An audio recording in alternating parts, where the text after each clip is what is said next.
space. But anyway, I'm curious to get your guys' thoughts. But it says, after just 5 months, the Biden administration is already a complete and total catastrophe. I told you, crime is surging, murders are surging, soaring. Nobody's ever seen anything like it. Okay, what's your point? You know what I'm saying? What's your point?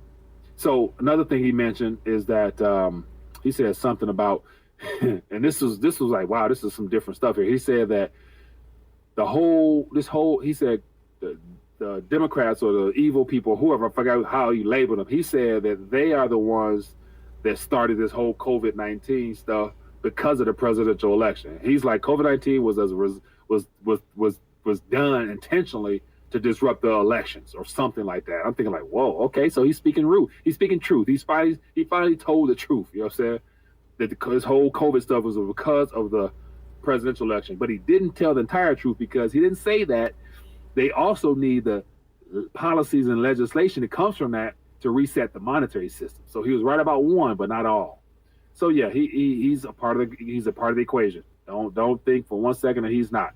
And then on another note, central bank digital currencies herald a new chapter for the monetary system. So here we have the BIS, the same people who are supposedly trying to use Basel III as a way of setting the bank straight with the paper products as well as the real physical gold and all that stuff.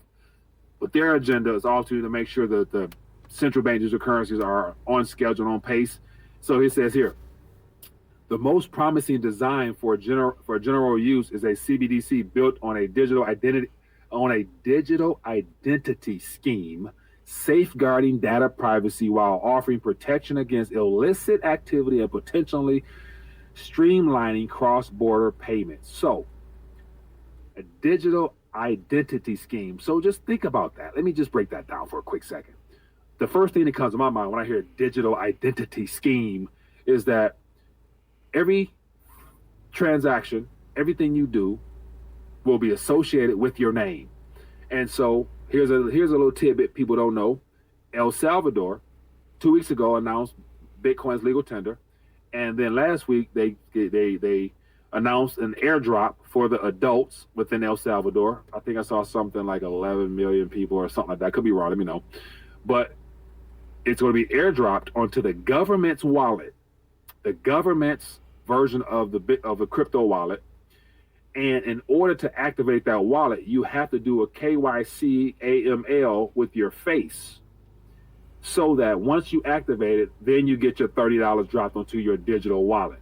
And so right then and there, that address to that BTC that's being given to you will be associated with that face and your name and all your personal information for the entire history of that coin.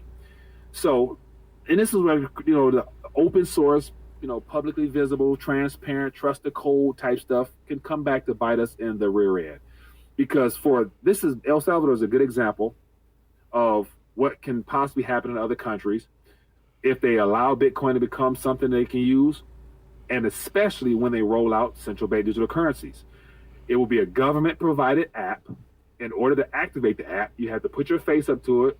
You have to do the face scan, do all that stuff, put your social security, everything about you will be in that app on the blockchain.